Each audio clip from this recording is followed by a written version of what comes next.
तो आइए बात करते हैं भारतीय संविधान की। तो बच्चों, आप देख सकते हैं स्क्रीन में, यह भारत के संविधान की कवर बुक है। आप देख सकते हैं कि इस कवर बुक को कैसे डेकोरेट किया गया है, क्या पैटर्न्स यूज़ किए गए हैं। क्या आप सभी जानते हैं कि भारत का संविधान हाथों से लिखा गया था? इसका मतलब ये हैंड रिटन है।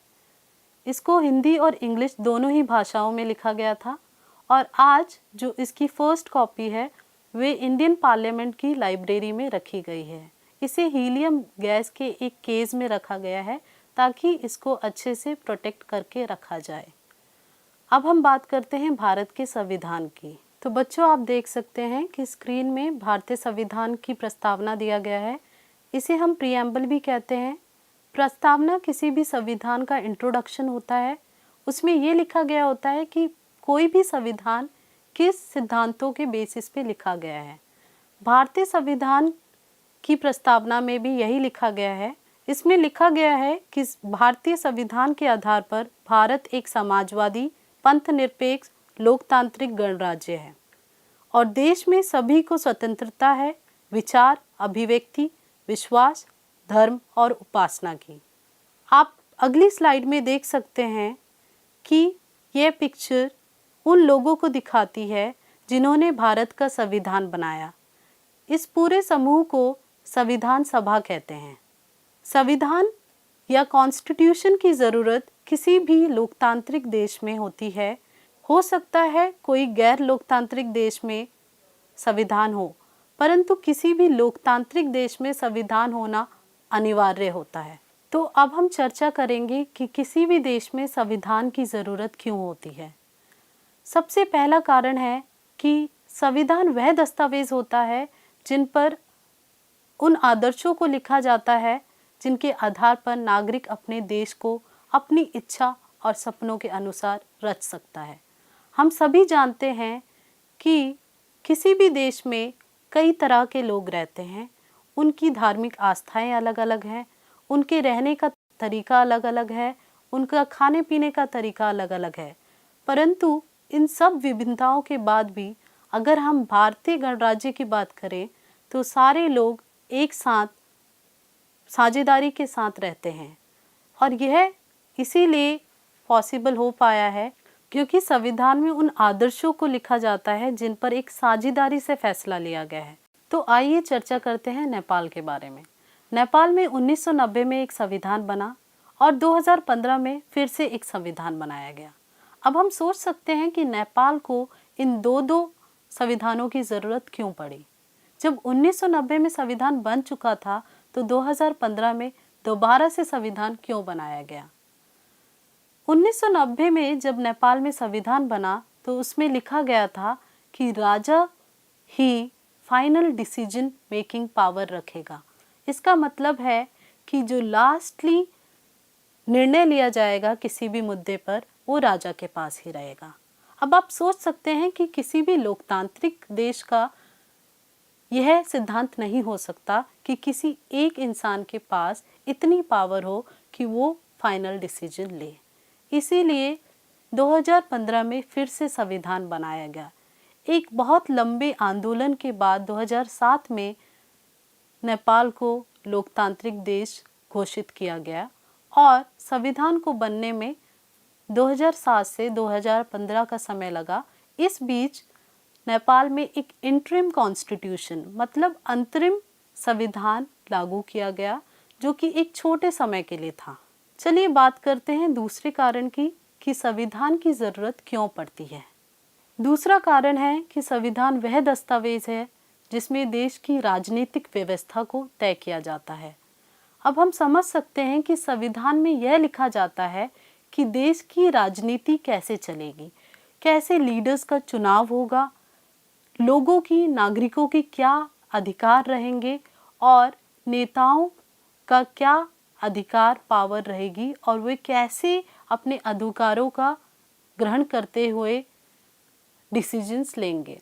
फिर हम बात करेंगे कि कैसे संविधान अल्पसंख्यकों पर बहुसंख्यकों के दबदबे पर प्रतिबंध लगाता है। संविधान में यह भी लिखा गया है कि कोई भी समूह जो बहुसंख्यक समुदाय अल्पसंख्यक समुदाय को नहीं दबा सकता ताकतवर समूह किसी भी दूसरे या कम ताकतवर समूह को अपनी ताकत का इस्तेमाल करके नहीं डरा सकता। तो यह भी कॉन्स्टिट्यूशन या संविधान का एक मुख्य कार्य है। अब हम बात करेंगे नागरिकों को कैसे उनके गलत फैसलों से संविधान बचा सकता है। आप सोच सकते हैं कि नागरिक भी कई बार गलत फैसले ले लेते हैं। हम अपने डेली लाइफ में देखते हैं कई बार हम लोग गलत फैसले ले लेते हैं और उसके बाद हम उस फैसले पर रिग्रेट करते हैं। तो ऐसे ही फैसले लेने से कॉन्स्टिट्यूशन या संविधान हमें बचाता है। संविधान हमें ऐसे फैसले लेने से रोकता है जिनसे उन बड़े सिद्धांतों को ठेस पहुंचती है जिनमें देश आस्था रखता है। अगर हम एक उदाहरण लें तो जब भी हम बात करते हैं लोकतंत्र की तो हम ये सोचते हैं कि लोकतंत्र में कितना पार्टी पॉलिटिक्स है और हम ये सोच लेते हैं कि क्या होता अगर हमारे देश में तानाशाही होती, राजशाही होती, और अच्छा होता कि तानाशाह होता और वह लोकतांत्रिक जो हमारा देश की व्यवस्था है उसको अच्छे से संभाल पाता। क्योंकि तानाशाह जो होते हैं वह अपने आप डिसीजन लेते हैं किसी भी राय के बिना, किसी की भी राय के बिना, और उन्हें हम इलेक्ट नहीं करते। बट अगर हम एक लॉन्ग रन में देखें, एक लंबे समय तक देखें, तो तानाशाही धीरे धीरे नागरिकों के हितों का हनन करती है। इसीलिए ऐसे डिसीजंस लेने, ऐसे निर्णय लेने से संविधान हमें रोकता है। क्योंकि संविधान में ये सारे सिद्धांत लिखे गए हैं कि हो सकता है लोकतांत्रिक देश में बहुत सारा पार्टी पॉलिटिक्स हो, करप्शन हो, बट नागरिकों को उनके अधिकार व हित भी लोकतंत्र ही प्रदान करता है। आइए अब बात करते हैं भारतीय संविधान सभा की। भारतीय संविधान सभा का गठन 1946 में किया गया था और यह सभा 299 लोगों का समूह था। इन सभी ने बहुत सारे डिबेट, डेलिब्रेशन के बाद हमारे कॉन्स्टिट्यूशन, हमारे संविधान का निर्माण किया है। सबसे पहले हम बात करेंगे, आप स्क्रीन में देख सकते हैं, राजेंद्र प्रसाद की। आप सभी जानते हैं कि राजेंद्र प्रसाद हमारे देश के पहले राष्ट्रपति थे और ये बहुत बड़े लॉयर थे। ये इंडियन नेशनल कांग्रेस के लीडर भी थे और भारतीय स्वतंत्रता आंदोलन में इन्होंने अपना योगदान दिया। संविधान सभा के अध्यक्ष भी रहे हैं। हम कह सकते हैं ये कॉन्स्टिट्यूएंट असेंबली के प्रेसिडेंट रहे हैं। देखिए अब दूसरी स्लाइड में भीमराव अंबेडकर। आप सभी जानते हैं कि भीमराव अंबेडकर का संविधान को बनाने में एक महत्वपूर्ण योगदान है। इन्होंने अल्पसंख्यकों के लिए काम किया, अनुसूचित जनजातियों के लिए काम किया और इन्हें हम संविधान का जनक भी कहते हैं।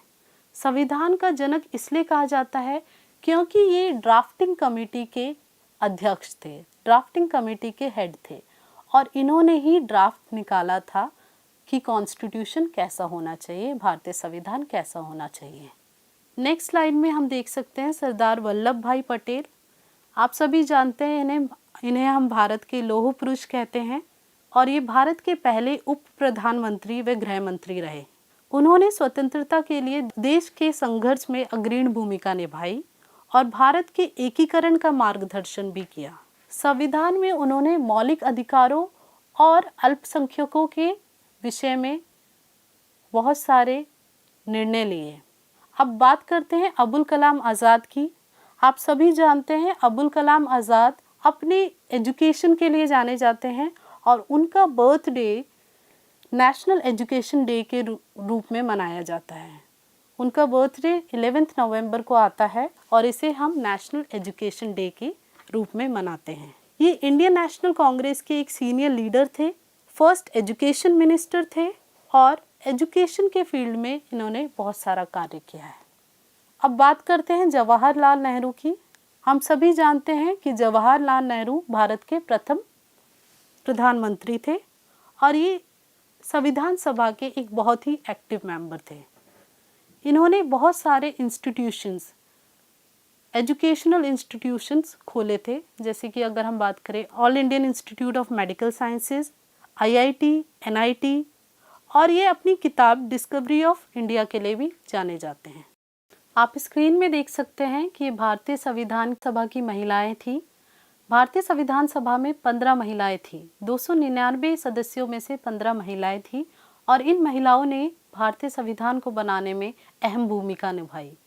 भारतीय संविधान में कई लोग थे जो अलग अलग समूहों से थे और उन्होंने अपने अपने समूह की प्रॉब्लम्स के बारे में बताया, उनको डिस्कस किया गया, उनके ऊपर डिबेट की गई और फिर निर्णय लिए गए कि कैसे कानून व नियम बनाए जाएंगे। आप देख सकते हैं। और कुछ इम्पॉर्टेंट जो महिलाएं थी उनका नाम मैं आपको बता सकती हूँ, जैसे अम्मू स्वामीनाथन, दक्षयानी वेलायुध, बेगम एजाज रसूल, दुर्गाबाई देशमुख, हंसा जुबराज मेहता, कमला चौधरी, लीला रॉय और राजकुमारी अमृता कौर।